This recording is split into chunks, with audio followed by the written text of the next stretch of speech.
Now, after anybody who is contesting for ownership from Anambra South is on an island, is trying to disrupt the zoning system in Anambra. Some of them want to come to lie to us. How can anybody with brain, you think you are talking to fools? You come to people and say, I will do only one thing. Any politician who said that must be sent to a psychiatric home. Because the person must have some mental problem. When the Constitution allows you to stay up to 8 years, they come and tell us, I'm going to spend one thing. Tell us where it has ever happened. Anybody who is saying I'm going to do one thing is a psychiatric examination. Because you are taking everybody else to be fooled. Anambra, we have advanced. There are calibers and categories of people that Anambra has since gone much higher. We are not going to go back. Street auctions. Anambra has no place for street auctions. Anambra has no place for street auctions. Members of them whose secondary school certificates are questionable. Because without school, they have no school cert. I tell you, some of them have no school cert. They want to be governor of Anambra. They want to be governor of Anambra. Anambra of the Nigerian West. I'm going to want 4 reasons of this world. Of Odumego Ojuko, Elese Kweme, Chinua Achebe. That's the state we are talking about. I'm getting angry actually. What do you want to be governor of Anambra? Very high. When the GC, we don't know who took it for them. Anambra.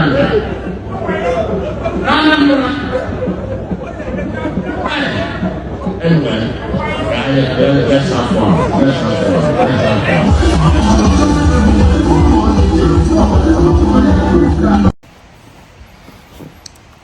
You see, guys, I think that in Nigeria, we the followers are the ones to be blamed for enthroning people who do not have integrity, for enthroning people who don't have foresight, who don't have direction, who don't care about the masses.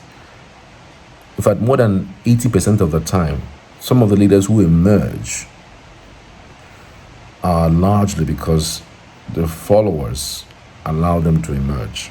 If the majority of people say they don't want this person, the person is not going to emerge, no matter how much they have, no matter how much bribe he has to give to more than 85% of people who are eligible to vote. Because I really don't know, I don't know. I really don't understand how someone like a professor, Soludo, sometimes when this guy, tends to say certain things, I tend to, Soludo, Professor Soludo, when you call his name, you are thinking of Prime Minister of UK. You're putting him in the level of Prime Minister of, Canada. World leaders, not a local champion. You're putting him on that level. There's a level you put somebody, and then you say, this person. When you call him name like this, no, he did that level.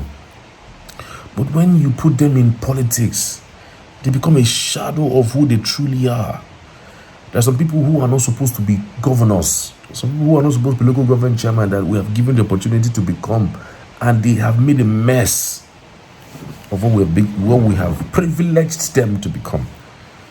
Because of crying out loud, Chukwuma Soludo at the very best would have been somewhere in America chilling, or in UK, spending his money and feeling cool, not becoming a governor and putting the burden on people. Ever since he took over office, there's just been one useless killing to another, one unwarranted killing to another, one uncalled for killing to another. And it's so unfortunate. It's so unfortunate, really. Now, the recent one is this one that happened between him and Peter Obi. Peter Obi has told the country and those who care to listen, I want to do one term because I believe in zoning. I believe in zoning. I mean, the spirit of if it is on an unwritten constitution, power returns to the South for 8 years, okay, fine. I've lost the election in 2023. I'm back again in 2027. North, don't think I'm going to spend 8 years when I get into power. No. I'm going to spend just 4 years. And my word is my bond. I'm not going to stay there beyond 28th of May 2031. That's a leader who wants to serve. And guess what? Guess what? We had a Soludo from nowhere. Whether he was trying to be smart by half, maybe now the news is now like somebody else in the campaign said it, that he's from the zone that should produce governor, and nobody should deceive you by saying that, I'm going to produce I'm going to come into just one term. And because of that, there has been link, because Peter Obi said it, and so because of that, somebody in a Labour Party or in another party may have said it, and then he's trying to tell them not to listen to them because the so-called constitution says they should run for 4 years and nobody should believe them. In a bid to present his case, he now shot himself again in the foot. That's how he shot himself in the foot, trying to defend the last one that Peter Obi said, that the company he actually opened while he was governor is still the company that is paying the highest amount of tax. And that's the truth. But in the fantastic Professor Soludo now went and released documents showing that it was the first 3 companies that pays the highest number of tax is actually a bank, a financial institution. You are comparing financial institution and a normal company. And it now shows that actually since Professor Soludo got into power in 2024, it now shows that actually, in 2021 rather, actually, this guy hasn't actually done anything to grow any company or to develop any company or to make any company to exist for 4 years that can actually pay tax. I don't know if you understand what I'm trying to say. Like, Peter Obi made a comment that the company he created while he was governor is a company that pays the highest number of tax. In a bid to counter him, Soludo now released the top 5 companies that pay tax. The top 3 are actually banks. The 4th one is the one that Peter Obi said.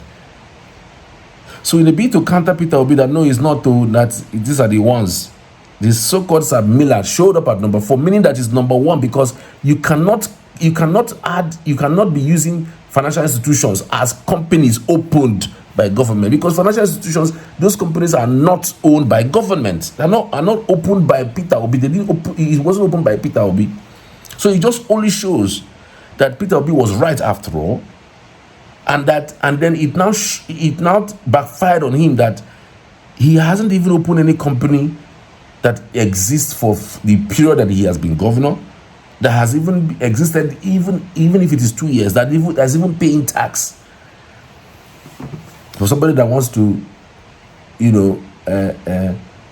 castigate another person. Same thing that is playing out in this one now. You are now saying, anybody that says that they're going to do 1 term, don't mind them. Soludo, I need to do the 8-year term. In a bid to present your case, you now shot yourself in the foot.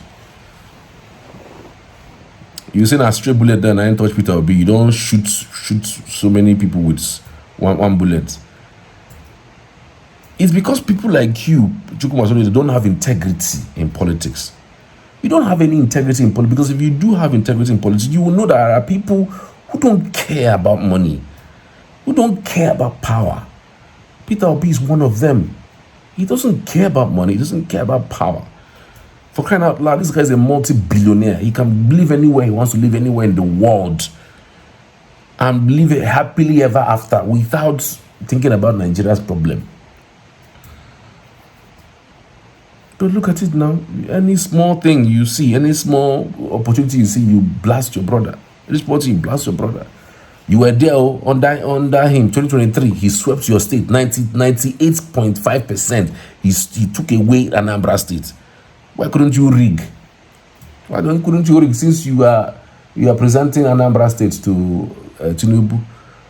What's the difference between 2023 and 2027? The same thing will happen again. Maybe this time around it might be 100% or something called 101%. You know? Well, Peter Obi schooled him and gave him the whip of his life and replied him, just in case he was thinking that the comments he made was towards him. My one-term, 4-year vow is sacrosanct. One of the greatest American presidents, Abraham Lincoln, served only 4 years, yet his legacy endures as a model of principled leadership. Another iconic figure, John F. Kennedy, did not even complete a full term, yet his vision and ideals continue to inspire generations. In Africa, Nelson Mandela, revered globally as a symbol of justice and reconciliation, chose to serve only 1 term as president of South Africa, despite immense public pressure to stay longer. His decision was a deliberate act of leadership, a statement that power must serve the people, not the self. Indeed, history shows that the longer many African leaders remain in power, the more likely they are to be corrupted by it. Longevity in office is not a mark of success. Rather, it is a purposeful, accountable service. However brief, that defines true statesmanship. It is within this context that I reiterate my vow. I will serve only 1 term of 4 years if elected president, and that vow is sacrosanct. I am fully aware that the decay in our society has made trust one of the scarcest and most skeptically viewed commodities. Many Nigerians are understandably no longer take politicians by their word. But even in this climate of cynicism, there are still a few whose actions have matched their words, whose integrity is built on verifiable precedent. Recently, I became aware of 2 statements aimed, although indirectly, at my vow to serve only a single 4-year term. One person remarks that even if I swore by a shrine, I still wouldn't be believed. Another suggested that anyone talking about doing only 1 term should undergo psychiatric evaluation. I understand the basis of their skepticism.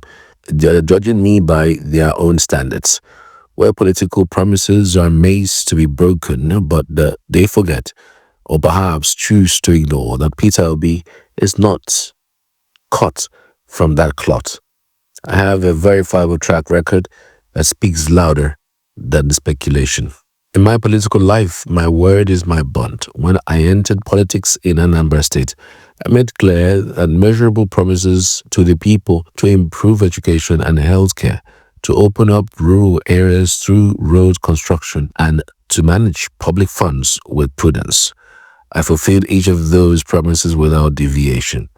I did not swear by a shrine, nor have I been certified mentally unstable as a result of honoring my word.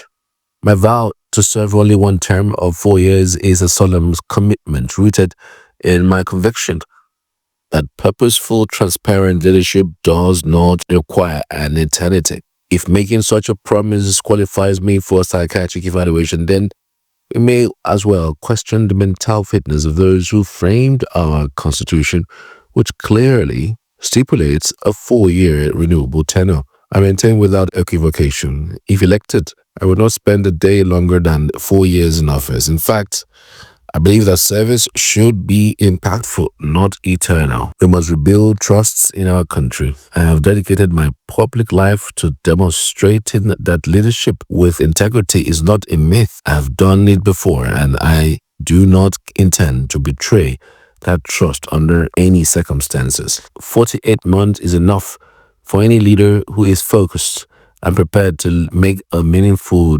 difference. Above all, I will dedicate myself to transform Nigeria from a consuming nation into a productive one, where agriculture, technology, and manufacturing replace rent-seeking waste as one national anchors.